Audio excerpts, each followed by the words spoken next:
with Madam Dr. Gulfreen. So there was a little delay in the lecture. अच्छा जी, इसमें basically आपके पास जो schedule आ रहा होगा उसमें आज का लेक्चर लिखा हुआ है प्रीनेटल डायग्नोसिस का. But since we studied about the prenatal diagnosis in the last lecture, when we talked about the key of the, when we were discussing the key of the SEQs, तो इसलिए चूंकि there was a lot of time after the discussion of the SEQs, so we learned about the prenatal diagnosis. तो अभी जो है हम उसके बारे में पढ़ेंगे what is the amniotic fluid, normal and abnormal. ठीक है? Slides 20.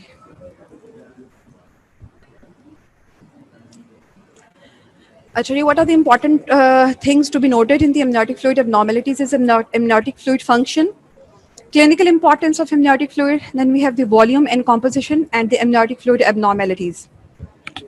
Now, what is the function of the amniotic fluid? The amniotic fluid allow room for fetal growth, movement and development. Ingestion into the GIT tract, you know that the baby is just swimming in that amniotic pool. So basically the baby जो है वो उसको swallow करता है fluid को, तो it goes into the GIT tract, growth करता है, maturation करता है. Fetal pulmonary development, और बच्चा जो है इसको इनहेल भी करता है. तो 20 वीक्स ऑफ गेस्टेशन तक आफ्टर द जब तक बच्चा जो है उसके लंग्स पूरे मेच्योर नहीं होते तो fluid is going into the pulmonary into the lungs as well. और ये जो फ्लूइड है it is very important for the development of the lungs, क्योंकि वो लंग्स को जाके एक्सपैंड करते हैं, डायलेट करते हैं, तो उसकी ग्रोथ होती है. Protects the foetus from trauma. So if the mother has any hit or injury is hit on the abdominal wall by someone और यहाँ वो गिर जाती है, तो अल्लाह ताला ने एक ऐसा प्रोटेक्टिव मैकेनिज्म रखा हुआ है कि जो एमनियोटिक फ्लूइड है it gives a cushioning effect between the abdominal wall और बेबी के दरमियान में. अल्लाह ताला ने एक कुशनिंग इफेक्ट के लिए एमनियोटिक फ्लूइड रखा हुआ है, so that it gives a protective, उसको थोड़ा सा एक बैरियर प्रोवाइड करता है. It maintains temperature of the baby. It contains the antibacterial activity. It has a large number of the macrophages as well as the WBCs होते हैं जो कि antibacterial activity होती है, and it protects the baby against certain infections. It aids the dilatation of the cervix during the labor. अच्छा, जब आपने last time labour पढ़ा होगा तो उसमें आपको बताया होगा कि नॉर्मल लेबर में क्या होता है कि as the cervix is dilated, starts to dilate, उसमें एक पॉजिटिव फीडबैक होता है. एज द सर्विक्स डायलेट्स तो उसमें the uterine contractions pushes the baby downwards, and as it pushes the baby downwards, ये जो पूरा एक bag of membranes बना होता है, it comes in contact with the lower uterine segment and cervix, और उससे फिर positive feedback से क्या होता है कि cervix further dilate होता है because of that pressure, और एक पॉजिटिव फीडबैक फिर जाता है पोस्टीरियर जो है पिट्यूटरी को ऑक्सीटोसिन रिलीज होती है, वो फर्दर कॉन्ट्रैक्शंस यूटस की स्टिमुलेट करती है, and it further pushes a baby downwards. Further it has an impact on the lower uterine segment के ऊपर, और उससे ये सारा जो है प्रोसेस चलता है. So it aids in the dilatation of the cervix है, एंटीबैक्टीरियल एक्टिविटी है, टेम्परेचर को मेंटेन करता है, it protects the foetus from trauma, और फीटल पल्मनरी डेवलपमेंट करता है 20 वीक्स ऑफ गेस्टेशन पे. It ingestion into the GIT tract growth and maturation करता है, allows the room for fetal growth, movement and development. Now clinical importance क्या है इसकी? Screening for the fetal malformations. Serum alpha fetoproteins. We talked about in the prenatal diagnosis that if we want to screen the patient for the baby for any type of the congenital abnormalities, especially of the neural tube defects, so we measure the level of the serum alpha fetoproteins into the amniotic fluid में भी measure कर सकते हैं, as well as into the maternal serum, because ये जो cells है वहाँ पे fetal cells हैं, they also go into the maternal blood. तो वहाँ पे जो free floating DNA होता है fetus का, we take the DNA from that maternal blood और उसमें से alpha fetoproteins की measurement करते हैं. Similarly आप amniotic fluid ले सकते हैं और उसमें alpha fetoproteins को measure कर सकते हैं. Assessment of fetal well-being and amniotic fluid index. When we talked about the biophysical profile, तो उसमें आपको बताया था कि we have 5 parameters. On 5 parameters में we have the gross body movements of the baby, fetal tone है, breathing movements, non-stress TTG, and then we have the amniotic fluid index.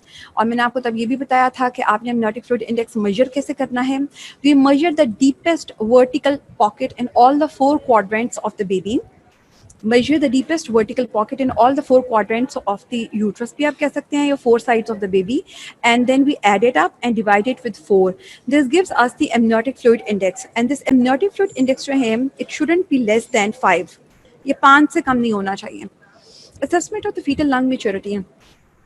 Then we also talk about the L/S ratio, that is the lecithin sphingomyelin ratio. The lecithin sphingomyelin ratio tells us about the maturation of the fetal lungs, because this lecithin sphingomyelin is present in the surfactant, which causes the expansion of the lungs of the baby and decreases the surface tension between the alveolar fluid or alveoli के दरमियान जाए. तो आप जो lecithin sphingomyelin की ratio को measure कर सकते हैं दी एमनियोटिक फ्लूइड में, and it is we can also assess the diagnosis and follow up of the labour if the liquor is coming out. Most of the patients, कुछ वो patients हैं they present to us during the labour with the complain of leaking of fluid, looking of fluid, leaking of the liquor, और फिर हम उनके speculum examination करते हैं. Sometimes the patient can also present in the preterm period as well with the pre-prom, that is the preterm premature rupture of the membranes, and follow up of the labor. Diagnosis of the prom, Ferning test कर सकते हैं. How we are going to confirm the diagnosis that whether the membranes have been जो है ruptured or not, या leak हो गई हैं कि नहीं हो गई हैं. तो we spread that liquor on a glass slide, and because of the presence of the estrogen there comes out to be a ferning pattern. The ferns जो होते हैं वो एक तरह के plant के leaves हैं, तो उसका ferning pattern उस पर आना शुरू होता है, which shows us कि yes definitely it is amniotic fluid. आपको confirmation करनी है.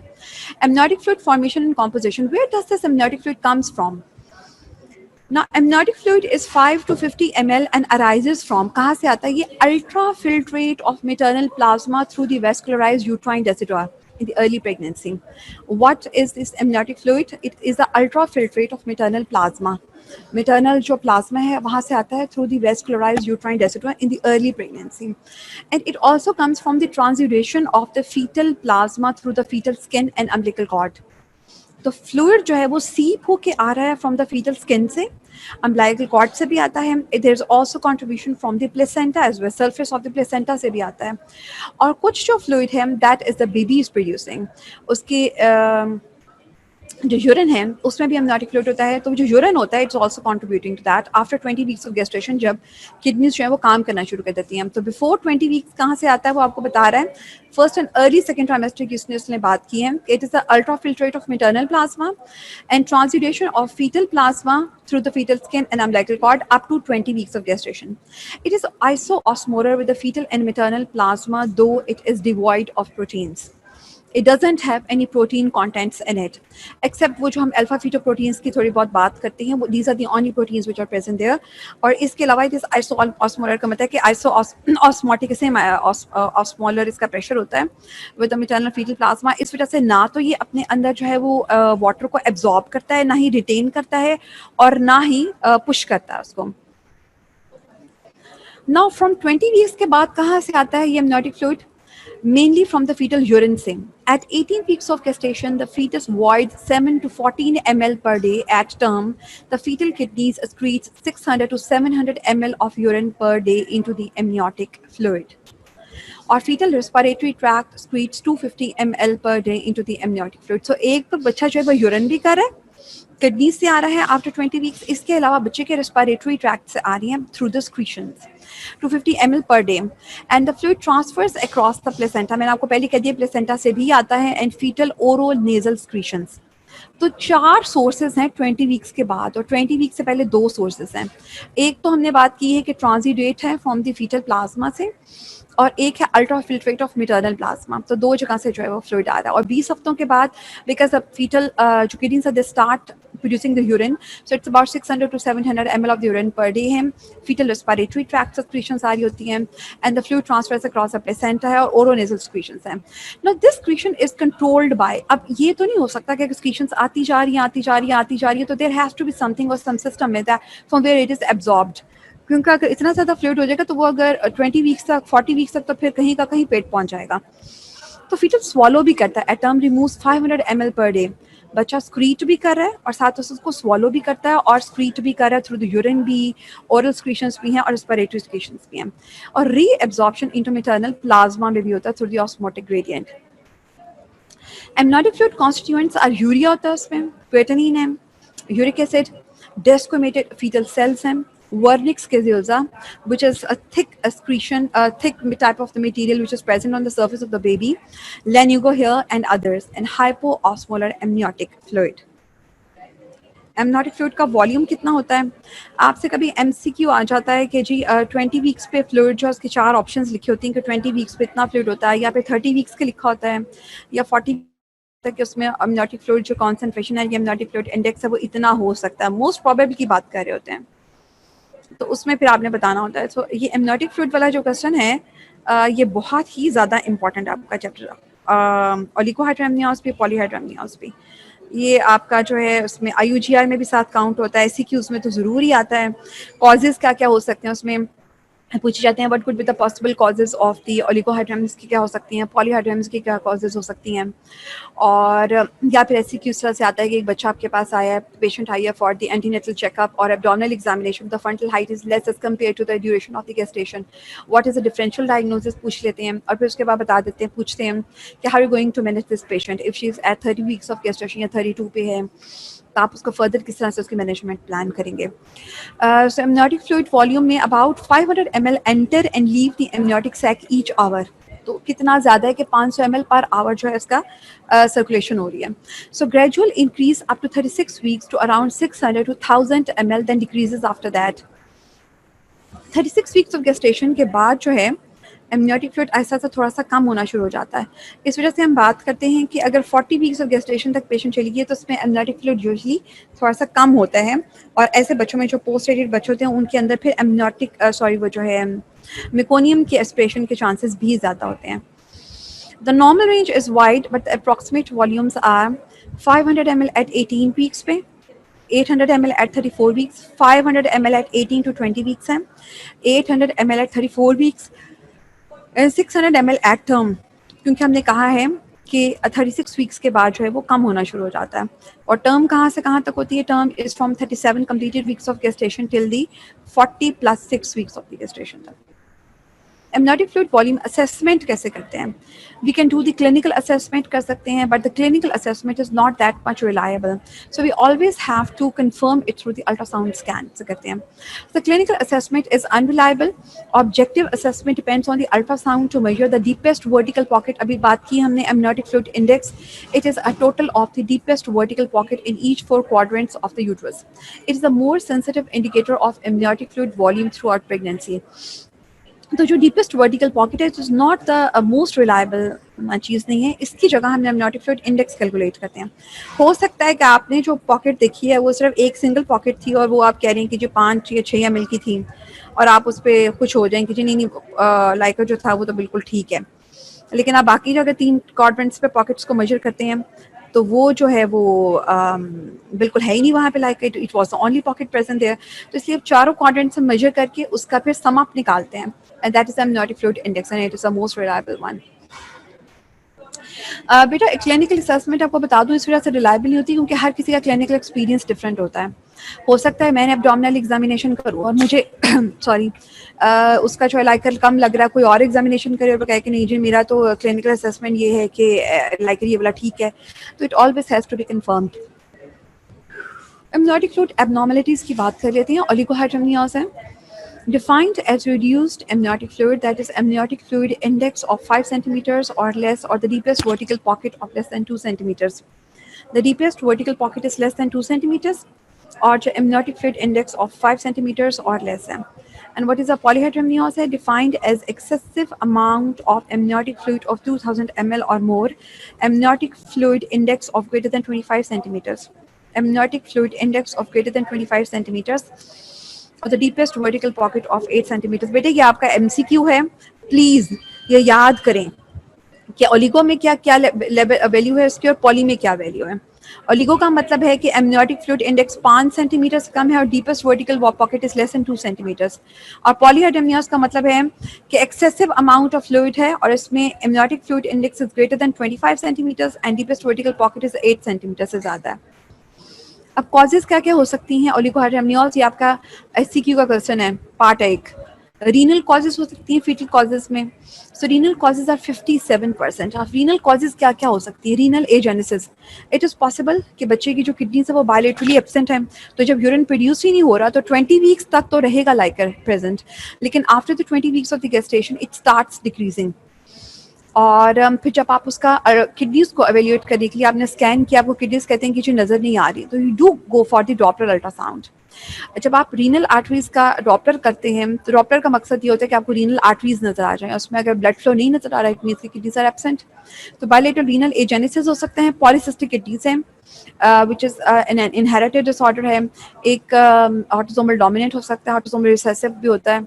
यूरिथ्रल ऑब्स्ट्रक्शन हो सकती है, तो there is a posterior urethral valve है, और because of that posterior urethral valve the urine has not been able to come out of the bladder. Then liker कम होता है into the fetal growth restriction में. In those patients who have PIH, that is a pregnancy induced hypertension, the babies of those patients are more prone to develop the intrauterine growth restriction. Intrauterine growth restriction में liker कम हो जाता है. Fetal death अगर हो गई है तो सारी बात उसमें भी लाइकर आहिस्ता आहिस्ता एब्जॉर्ब हो जाता है और डिक्रीज हो जाएगा. पोस्ट टर्म प्रेगनेंसी में मैंने पहले ही बता दिया कि उसमें 36 वीक्स ऑफ गेस्टेशन के बाद लाइकर कम होना शुरू हो जाता है. And preterm premature rupture of the membranes is a patient has come to you और वो कहती है कि मुझे पिछले 5-6 दिन से लीकिंग हो रही है और पानी जो है वो बिल्कुल पतला सा है, वो बैक के नीचे की तरफ चला जाता है. It's the history is very suggestive of that and I am using pads. और आप इस पैक एग्जामिनेशन करते हैं और उसके ऊपर नजर आता है कि जो इस पर लाइकर वो लीक कर रही है, तो it is a pre term premature rupture of the membranes है, तो उसकी वजह से भी लाइक डेफिनेटली कम होगा. कॉजेज और क्या क्या हो सकती है? मेटर्नल कॉजेज हैं. यूट्रोप्लेसेंटल इनसफिशिएंसी, और वो किस में होती है? पीआईएच में. प्री क्लैम्सिया, उसमें भी यही यूट्रोप्लेसेंटल इनसफिशिएंसी. प्लेसेंटल कॉजेज क्या हैं? प्लेसेंटल कॉजेज में ट्विन ट्विन ट्रांसफ्यूजन सिंड्रोम है, when the two babies are present, और उसमें स्पेशली आपके पास जो मोनोकोरियोनिक ट्विन्स होते हैं, उन मोनोकोरियोनिक ट्विन्स में वी हैव द टीटीएस, आपने ट्रिपल टीएस पढ़ा होगा, ट्विन ट्विन ट्रांसफ्यूजन सिंड्रोम है. The some type of the anastomosis is present between the arterial और द वीनस सर्कुलेशन के दरमियान एक एनेस्टोमोसिस डेवलप हो जाता है, और the blood starts going from the area of the high pressure to the area of the low pressure. और high pressure कहाँ पे होता है? आर्टरीज में होता है, वीनस सिस्टम में जाना शुरू हो जाता है. तो एक बच्चा जो है वो रिसिपिएंट बन जाता है और एक बच्चा जो है वो डोनर बन जाता है.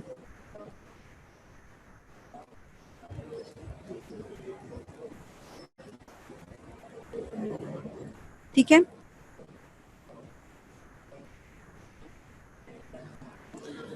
ओके जी. Then we have the drug causes हो सकती हैं. Sometimes the mother is taking a drug which is responsible for the effect on the kidneys. बच्चे के किडनी के ऊपर इफेक्ट हो जाता है और बच्चे का यूरिन प्रोडक्शन कम हो जाता है. Most probable उसमें these are the NSAIDs, that is a non-steroidal anti-inflammatory drugs हैं, जिसमें ये पेनाडोल, पॉन्स्टॉन फोर्ट, पेनाडोल तो नहीं आती, पॉन्स्टॉन फोर्ट आती है, एस्प्रिन आती है. तो जी थोड़ी सी दर्द हुई, टांगों में दर्द थी, सर में दर्द थी, so some of the women are in the habit of taking the pain killers very regularly. तो अगर वो एनसाइड्स लेती रही हैं तो उससे आप हिस्ट्री लें तो पता चलेगा कि जी वो जो है प्रोस्टाग्लैंडिन सिंथेटेज इनहिबिटर्स ले रही थी और उस वजह से जो है उसका ओलिगोहाइड्रोनियस डेवलप हो गया. इडियोपैथिक बहुत से कॉजेज में इन 90% के केसेस में जो कॉजेज नॉट नोन और बच्चे का लाइकर जो वो कम होता है. इन द लेट प्रेगनेंसी में क्या क्या कॉजेज हो सकती हैं? फीटल ग्रोथ रिस्ट्रिक्शन है because of the PIH, placental abruption. ठीक है, प्लेसेंटा एब्रप्ट हो गया, उसकी वजह से लाइकर कम हो सकता है. प्री टर्म लेबर है और फीटल डिस्ट्रेस कॉज करेगी लेटर प्रेगनेंसी में. इसकी इफेक्ट्स क्या क्या हो सकती हैं? अगर लाइकर कम है तो बच्चे में IUGR होगा. ठीक है, अगर लाइकर कम है तो बच्चे में IUGR हो जाएगा, डेवलप हो जाता है, क्योंकि बच्चे ने क्या करना है, वो इनहेल भी करना है फ्लूइड और उसके एक्सहेल भी करना है, तो उसके लंग्स की डेवलपमेंट नहीं हो रही, बच्चे की अपनी ग्रोथ नहीं हो रही है उसमें. प्लेसेंटा एब्रप्ट कर जाता है. If the patient gives history कि सडन मुझे pre term premature rupture of membranes है, एकदम जब मेम्ब्रेन्स रप्चर होंगे और गश बाहर आता है तो सडन डीकम्प्रेशन ऑफ यूट्रस होती है. तो जब सडन डीकम्प्रेशन ऑफ यूट्रस होता है उससे प्लेसेंटल की एब्रप्शन हो जाती है. ये आप कैसी कि मैंने पिछले कुछ सालों में देखा था, बनाया हुआ था कि जी patient presents to you and they gives a history of the sudden gush of the fluid coming out from the vagina, और उसके बाद जब आपने उसकी CTG किया तो उस पर बच्चे की डिप्स आ रही हैं फीटल हार्ट की, तो it is because of the placental abruption. Preterm labour में पेशेंट जा सकती है जब लीकिंग होती है, तो there is always ascending infection. ठीक है, और असेंडिंग इन्फेक्शन से जो है वो प्री टर्म लेबर इंसी हो सकता है. The baby can go into distress if all of the liquor has been drained because आपको बताया था कि the liquor is providing a cushioning effect between the uterine wall and baby. तो अगर Likert is not present तो there will be the compression of the umbilical cord between the uterine wall and the baby. और जब उसकी compression होगी तो जो blood circulation होती है बच्चे की वो हो जाती है, ऑब्सक्योर हो जाती है और बच्चे को जो है वो फीटल डिस्ट्रेस डेवलप हो जाता है. बच्चे की डेथ भी हो सकती है इसी तरह से. एकदम लाइकर लीक हुआ, एब्रप्शन होगी स्वेयर किस्म की, मेजर एब्रप्शन हुए, बच्चे की डेथ हो गई. या जो है वो अम्बिलिकल कॉर्ड की कंप्रेशन होती है उसके वजह से बच्चे की डेथ हो गई है. और जो पोस्टम प्रेगनेंसीज होती हैं जिसमें लाइकर जब कम होता है ओलिगोहाइड्रेमिया, उसके साथ there is meconium aspiration syndrome. मैंने बताया था कि बच्चे को डिस्ट्रेस होता है. There is the activation of parasympathetic nervous system in the postterm babies. And because of the activation of parasympathetic nervous system and the stimulation of the gut motility, there is a thick paste-like greenish material present in the gut of the baby that is passed out into the amniotic fluid, and the baby can aspirate this fluid. और उसमें meconium जो है it can enter into the lungs, क्योंकि बच्चा भी still जो है वो फ्लूइड को इनहेल कर रहा होता है और जब लंग्स में जाता है it can cause a chemical pneumonitis और लिवर इंडक्शन एंड सिजेरियन सेक्शन. और फिर हमें क्या करना पड़ता है, द बेबीज एट टर्म है, हम असेस करते हैं कि जो the lungs have been matured है, तो we can do the induction of the liver. हम लिवर की इंडक्शन कर सकते हैं और we can go for the caesarean section. और रिकॉर्डियम का आपको पता कैसे चलता है, डायग्नोसिस कैसे करते हैं. The fundal height is larger for dates. Oligohydramnios में तो कम होंगी ना, the fundal height is lesser as compare to the dates. Duration of gestation ज़्यादा है, फंटल हाइट कम है. Amniotic fluid index is less than 5 centimetres and deepest vertical pocket is less than 2 centimetres. IUGR में the abdominal circumference is less than 10th centile. Abdominal circumference is less than 10th percentile for the gestational age. Doppler abnormalities आ रही होती हैं जिसमें आपका systolic oblique जो diastolic ratio है it has increased. Congenital fetal anomalies जो हैं वो आ रही होती हैं. मैनेजमेंट कैसे करते हैं, treat the cause. Treat the cause. Cause का क्या हो सकती है, preterm premature rupture of the membranes है. Once the membranes have been punctured through any source है, स्पॉन्टेनियस हो गई हैं या आपने रप्चर कर दी है, it can not be closed. Membrane के ऊपर कोई आप पैच, एक बुक्स में कोई सिर्फ एक थ्योरेटिकल चीज़ है कि जो आप एक पैच लगा देती हैं और मेम्ब्रेन्स क्लोज हो जाती हैं. बाहर के मुल्कों में शायद कोई ऑन दी रिसर्च पर्पसेस के लिए किया जा रहा होगा, but nothing is being done here. So अगर एक दफ़ा मेम्ब्रेन्स लीक हो गई हैं, so just wait for the natural process, और हो सकता है कि वो नेचुरली खुद ही हील हो जाए. वहाँ से वो जो एक हुआ हुआ है, एक पंक्चर हुआ हुआ है, वो हील हो जाए, वो ख़त्म हो जाए या बंद हो जाए. दूसरा प्रीक्लेम्सिया. इफ द पेशेंट का ब्लड प्रेशर ज़्यादा है तो उसके बीपी को कंट्रोल करें और बच्चे को और माँ को दोनों को मॉनिटर करें. Assess the fetal well being. Liquor एक दफ़ा कम है, आप अल्ट्रासाउंड करते हैं, repeated twice weekly biophysical profile. Twice weekly biophysical profile is done, और अगर उसका biophysical profile is less than 6 है, 6/10, तो baby has to be delivered. उसके बाद है जी आप वेजाइको एमनियोटिक शंटिंग कर सकते हैं यूरेथ्रल ऑब्स्ट्रक्शन में.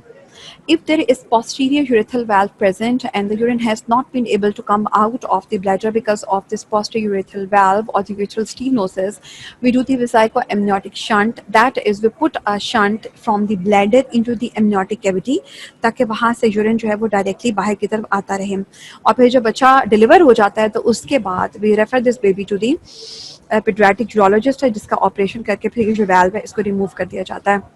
एम्नियो इन्फ्यूजन कर सकते हैं, number decreases in fetal death. Amnio infusion का मतलब है we transfuse the fluid into the amniotic cavity. हम एक ड्रिप लेते हैं एक सिरिंज के साथ, जिस तरह एमनियोसेंटेसिस करते हैं कि फ्लूइड को हमने एस्पिरेट कर लिया, उसी तरह एक नीडल डाल के ड्रिप के साथ अटैच करके अंडर द अल्ट्रासाउंड गाइडेंस आप एमनियोटिक कैविटी के अंदर डाल देते हैं. ऐसा भी कोई सिस्टम नहीं होता, ये it has not been very successful, और ये सिर्फ थ्योरेटिकल पर्पसेस के लिए करके, रिसर्च पर्पसेस के लिए करके देखा गया है. उसमें ऐसी कोई चीज़ नहीं है जो कि सक्सेसफुल हुई हो. ये है जी पॉलीहाइड्रोनियास. Over distended abdomen. Over distended abdomen. The abdomen is very shiny. Over distended abdomen. The abdomen is very shiny. Distended, glistening surface है, चमकदार जो सांस हो जाती है. नजर आ रही है? अच्छा जी, अब इसके बारे में पढ़ते हैं. What are the types of the polyhydramnios? Polyhydramnios की एक mild है, moderate और severe. We divide it into three types है। माइल्ड में 80% of the cases are not idiopathic. Mild polyhydramnios में a pocket of amniotic fluid measuring 8 to 11 centimeters. क्या है? The deepest vertical pocket measuring 8 to 11 centimeters है। Moderate में a pocket of amniotic fluid measuring 12 to 15 centimeters. और severe hydramnios में twin transfusion syndrome में हो जाता है। That is the deepest vertical pocket is greater than 15 centimeters. ठीक है जी। तो a pocket of amniotic fluid measuring 16 centimeters or more. अच्छा, अब पॉलीहाइड्रमनियोस से बेटे माइल्ड जो पॉलीहाइड्रमनियोस है उसमें 80% केसेस होते हैं। माइल्ड जो 80% जो केसेस होते हैं दीज आर माइल्ड पॉलीहाइड्रमनियोस। 15% जो होते हैं दीज आर मॉडरेट, और सिर्फ 5% ऐसे होते हैं जिसमें स्फीयर पॉलीहाइड्रमनियोस डेवलप हो जाता है। ठीक है जी। तो 5% ऐसे होते हैं जिसके अंदर स्फीयर किस्म का जो है वो पॉलीहाइड्रमनियोस डेवलप हो जाता है। कॉजेज क्या क्या हो सकती हैं पॉलीहाइड्रम्स की? फीटल मैलफॉर्मेशंस हैं।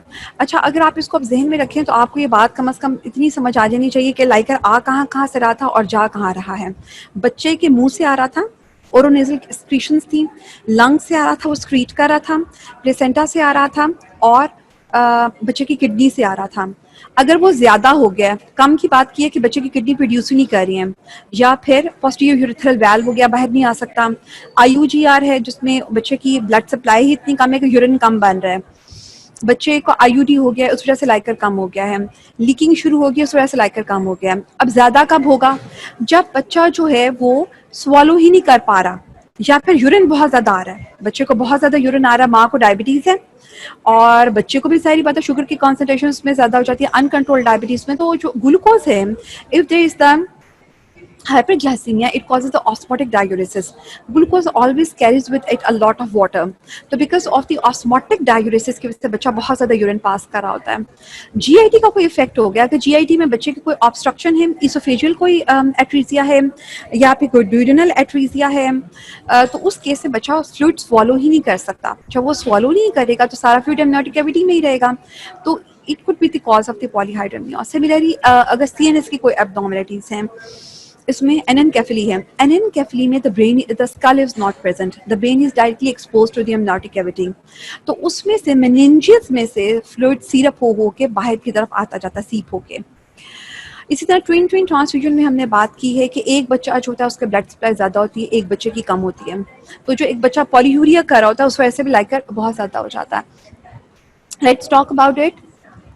इसमें क्या है कि जी GIT की कोई मेलफॉर्मेशन है, oesophageal atresia, duodenal atresia, tracheo oesophageal fistula, या ट्रेकियो और इसोफेजियल के दरमियान में एक कम्युनिकेशन डेवलप हो गई है। CNS में central nervous system में anencephaly, decreased swallowing because the central nervous system of the baby is not functioning properly, the baby is not able to swallow it. Exposed meninges हैं and no antidiuretic hormone is produced. तो ये सारे का सारा जो है वो Likert में एड अप हो जाएगा। ट्विन ट्रांसफ्यूजन सिंड्रोम में क्योंकि एक बच्चा जो है वो रेसिपिएंट है और एक जो है वो डोनर है, तो जो रेसिपिएंट होता है it is producing a lot of urine, और जो डोनर होता है उसमें ओलिगोयूरिया डेवलप हो जाता है। हाइड्रॉप्स फेटालिस है, कंजेस्टिव हार्ट फेलियर डेवलप हो जाएगा, स्वीर एनीमिया। अब ये हाइड्रॉप्स फेटालिस किन किन कंडीशंस में हो जाता है? एक तो थैलेसीमिया मेजर, और एक जो RH इनकम्पैटिबिलिटी वाले बच्चे होते हैं उनके अंदर हाइड्रॉप्स फेटालिस डेवलप हो जाता है। So these way be sir congestive heart failure, severe anaemia और द हाइपरप्रोटीनीमिया।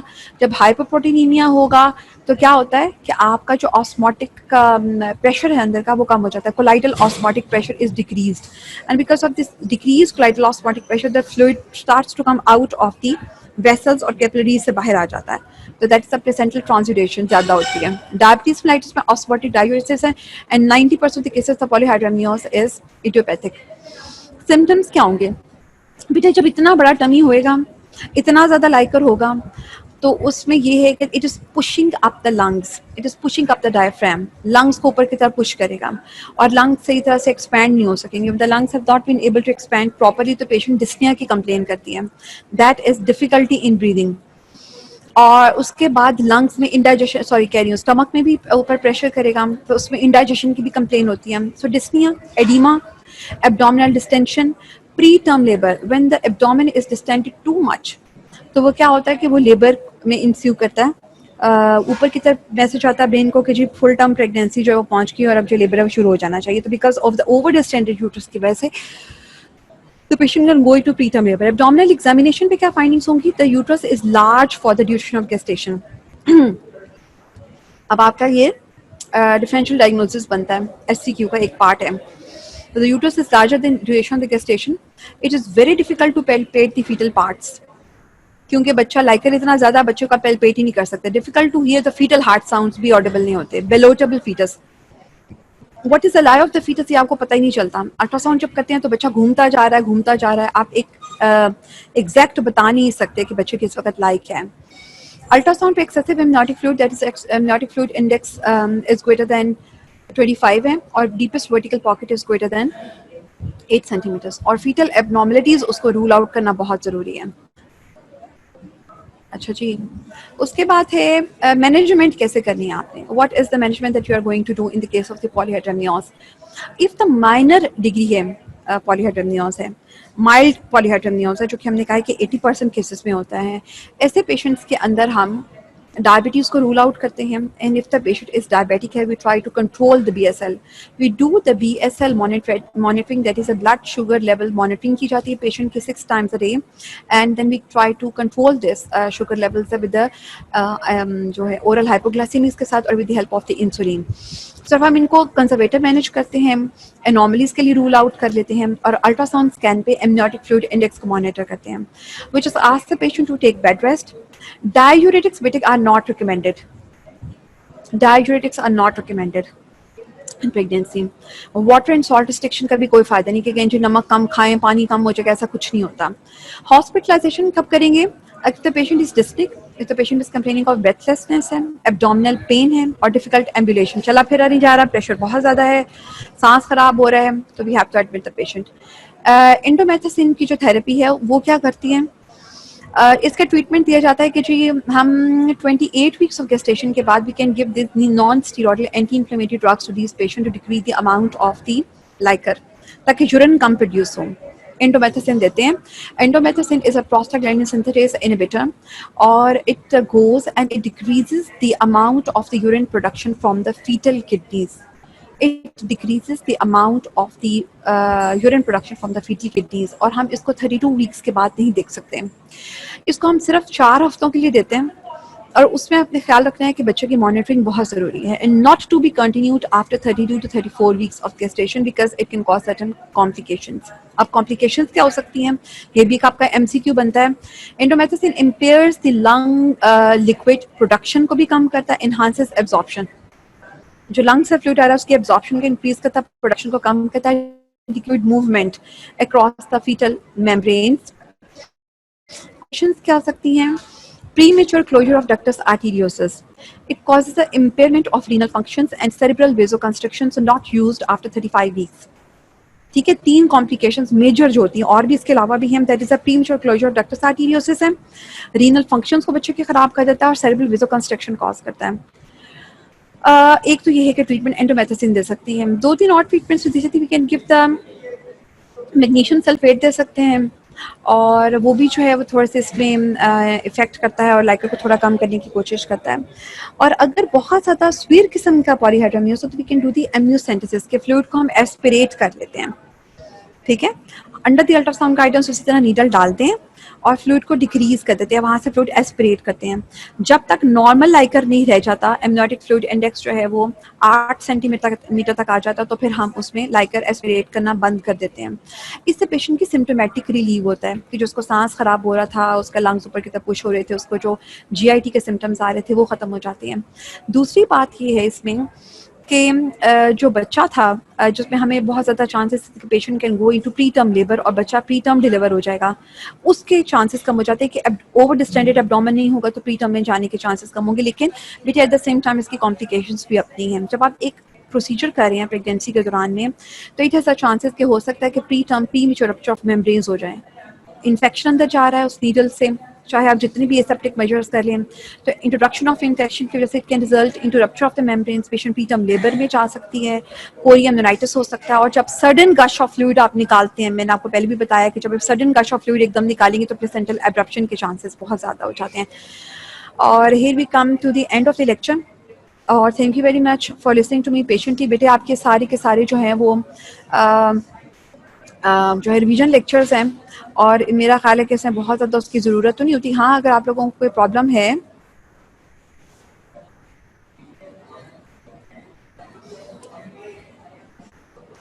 तो आप क्या कर सकते हैं। हाँ जी। तो अभी आप जो है इसके टेस्ट भी रिपीटेडली होंगे मोस्ट प्रॉब्ली इंशाल्लाह ताला। We are expecting that you will be back to college by after 15th of August, so be prepared for that. Okay जी, let's we'll come to you in the next lecture. Allah Hafiz.